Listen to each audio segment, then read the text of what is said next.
Hello everyone. So, we have described a disease outbreak, who, where, when, and some observational studies previously.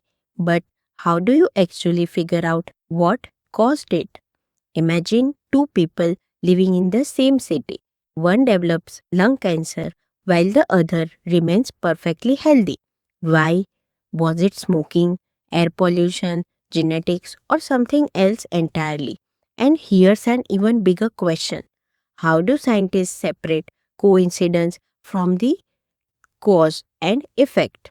The answer lies in the analytical epidemiology, the branch of epidemiology that doesn't just describe disease, it investigates why diseases occur.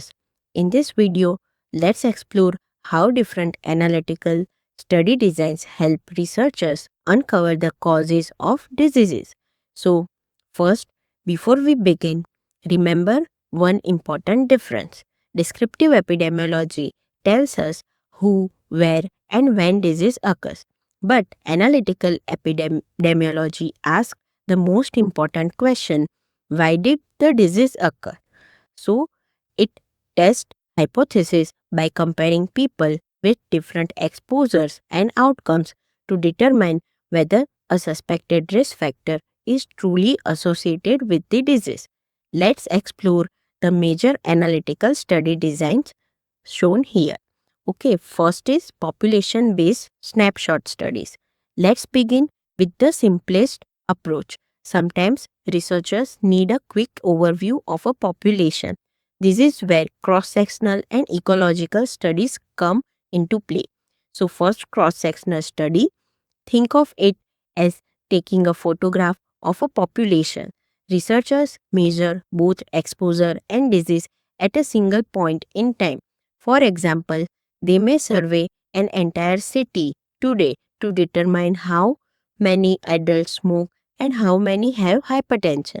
These studies measure prevalence, are fast and inexpensive, but they cannot determine whether the exposure actually caused the disease because both are measured simultaneously.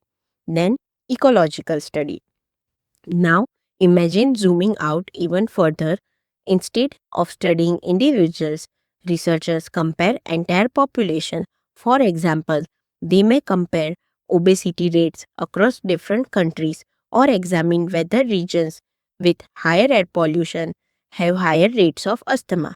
These studies are excellent for generating new hypotheses but provide relatively weak evidence for causality because the analysis is performed at the group level rather than the individual level.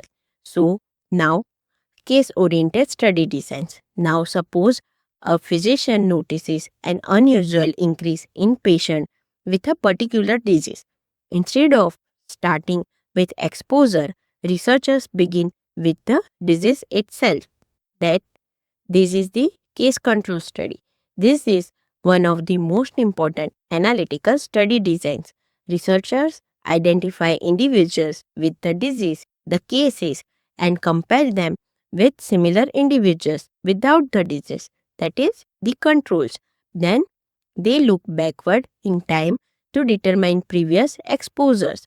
For example, investigators comparing lung cancer patients with healthy individuals may ask about past smoking history to identify possible risk factors. So, case control studies are especially useful for rare diseases and diseases with long latency periods. Then, case series study. Sometimes there is no control group. Researchers simply describe a group of patients with the same disease or unusual clinical presentations. Case series are valuable for identifying new diseases or unexpected complications and often serve as the first step towards future analytical researches. Then, nested case control study. So, researchers may also conduct a nested case control study where cases and controls are selected from an already established cohort. This approach combines the efficiency of a case control study with the advantages of a cohort design, reducing selection bias and improving the data quality. Then comes the cohort studies. Now let's move to one of the strongest observational designs, the cohort study. Unlike case control studies, cohort studies begin with exposure, not the disease.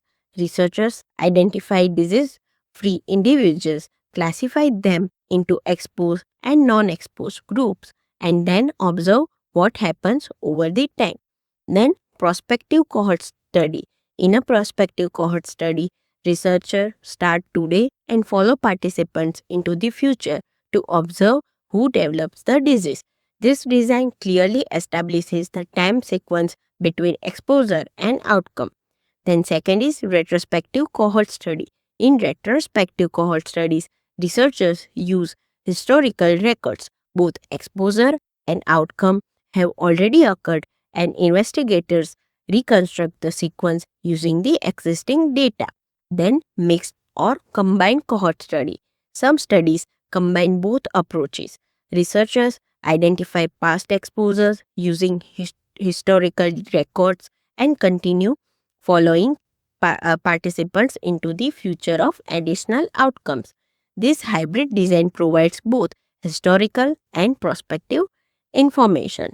So, which study design should a researcher choose? If the goal is to measure prevalence, a cross-sectional study is ideal.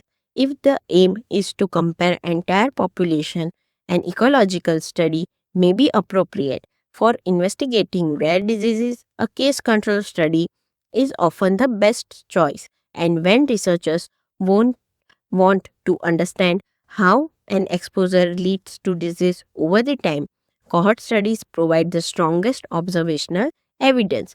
Every analytical study design has its own strength and limitation, but together they form the backbone of evidence-based medicine. They help us move beyond the simply observational diseases to understand why it happens. Knowledge that ultimately guides prevention, treatment, and public health policy.